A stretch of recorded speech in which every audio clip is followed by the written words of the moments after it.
establish the guilt of these six suspects, Your Honor. Sorry, Mr. Chair, Mr. Chair, excuse me po, sorry. Okay, Okay. Senator, Last point lang dito, kay Yes. Mr. Rabejo. Hindi, lahat tayong nagtatrabaho sa gobyerno gusto nating mag-presume ng regularity, good faith. Pero sa sitwasyong ito, isa po ito sa maraming punto na parang hindi po talaga sound judgment, Mr. Chair. Salamat, Yes, Mr. Chair. thank you. Go ahead. Nakakapikon itong si Captain Arabejo eh. Sarap ipakulong sa babae.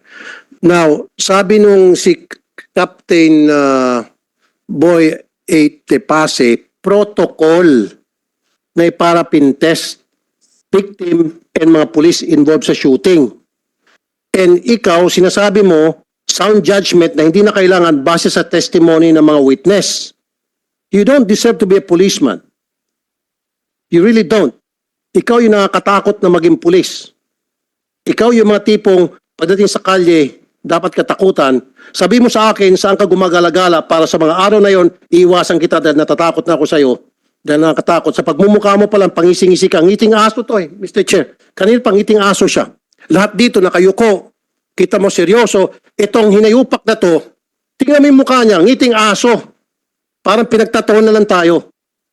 Look at the face of this stupid policeman. Pasintabi sa mga policeman na nandito, I respect you all, especially Lieutenant General Colonel Rodel Seramonia, and I respect this gentleman who's been a friend of mine for so many years. But this guy, I don't have a tiny respect.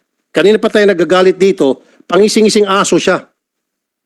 And he's stating na sound judgment daw yun, base sa mga witnesses na nagsasabing, nagpaputok yung mga pulis kaya hindi na iparapintes at mismo kinukontra ng kanyang chief of police ng Nabotas. And mismo sinasabi nitong si Captain Tepase ng SOCO protocol. So sinong tama sa inyo? Ikaw o si Captain Tepase? O si Colonel Umipig? Silang dalawa versus you. Sinong tama sa inyong tatlo? Yung dalawa versus ikaw. Sino sa tingin mo? Huwag kang ngisi-ngisi. Captain, sir, sino po?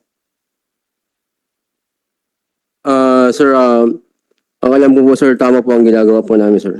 Tama ang ginagawa nyo. So ibig sabihin, mali itong dalawa. Ikaw ang tama. Is that what you're saying? So mali yung nakalagay sa protocol sa libro ninyo. Mali at ikaw ay tama. Baguhin na lang natin yung nakalagay sa PNP manual ninyo dahil sundin na lang natin yung sinasabi mo dahil mas marunong ka.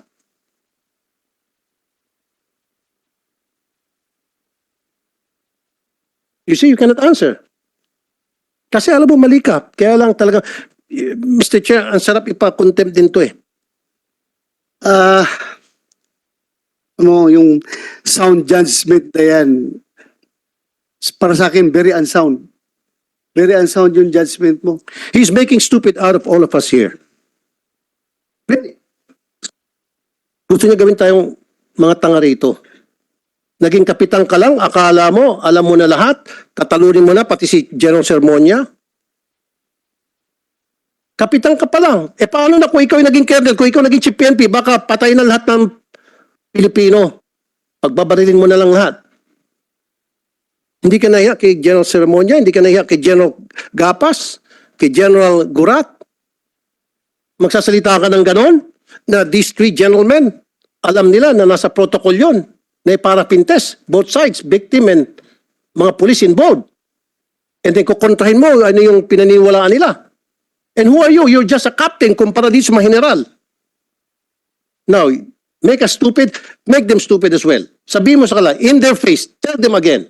Tingnan natin kung kaya mo sabihin yan. Mr. Chair. Yes, go ahead. Actually, Mr. Chair, totoo parang ngayon ko lang po nasaksihan na kailangan ng tanungin ng komite ang isang police captain, pasinungalingan ang mga police general. At kanina narinig po natin, may direct order yung dating Navotas City Police Colonel na hindi sinunod dahil sound judgment daw. Yan nga, si Teresa. Breakdown ba sa chain of command dito? Yeah, si Teresa, establish natin ngayon. Sinabi mo na may order ka na ipaparapin test. Tapos sabi niya kanina, wala daw order. Sino nagsasabi ng totoo? Your Honor, Mr. Chair, marami pong nakadinig na staff officer nung inutusan ko sila, Your Honor. So narinig mo utos ni Hippie na ipa-test? There was no order, Your Honor. Ha? There was no such order, Your Honor. There was no such order. Sigurado ka? Yes, Your Honor. Okay. Pwede ba mabakapan who are those witnesses para ito-contempt ko nito ngayon mismo? Sige. Si Police Major Edwin Pertes, ang aking ako po, Your Honor, Saan na niya? Nasaan? Sige, all we need is one or two. nasa nabutas pa, Your Honor. Papuntahin dito. Papuntahin Tapos, dito. yung Chief Operations Officer ko, Your Honor, si Captain Mundihar, Your Honor. Papuntahin dito. So both of them will corroborate doon sa sinasabi mo na inutusan mo. Yes, Your Honor. Okay, Mr. Chair, kapag yung dalawa nag-corroborate yung statement niya, I want to file a contempt case against this guy. Yes. Cite him in contempt para makulong. Nasaan yung dalawa? Tanga kanina pa. Nasaan yung dalawa? Aside from yung dalawa, sino ba ang nandito na nakakarinig? Marami pa nun, Your Honor. Sino? I believe the IOC was there also, Your Honor. IOD. IOD. Sino IOD? IOC.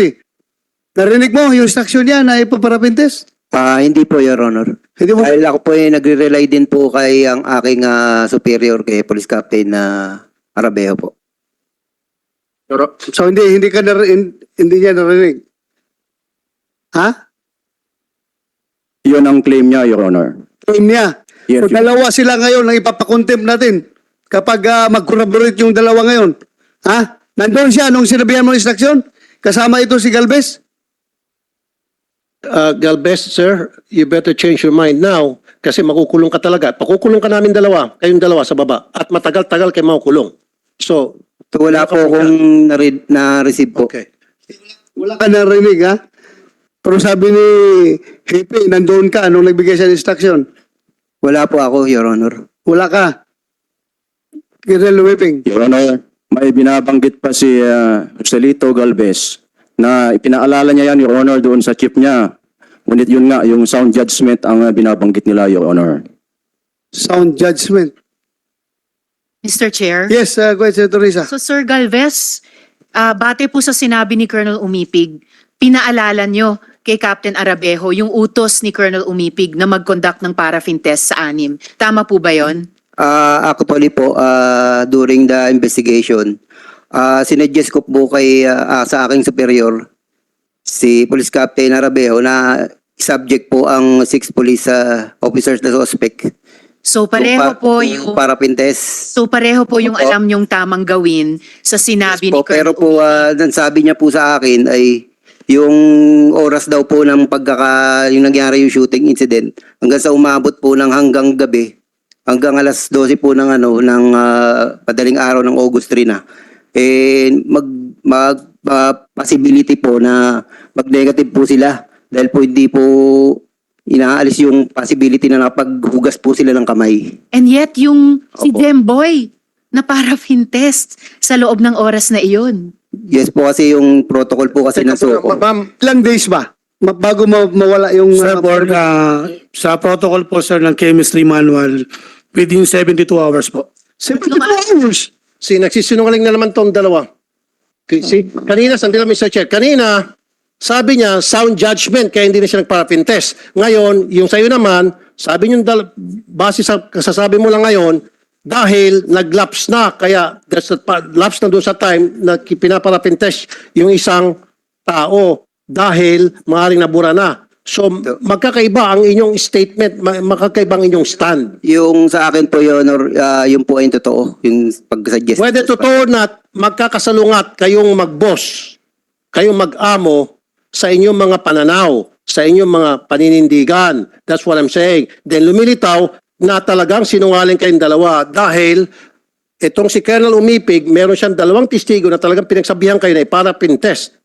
And alam nyo na protocol yan. At kasasabi lang ni Captain Tepase na 72 hours, ginigiba yung sinasabi mong after 1 day, mababaliwala na o baka mag-negative na. Sabi ni Captain Tepase, dapat up to 72 hours pwede pa. See, tad-tad ka ng kasinungalingan. Alam nyo,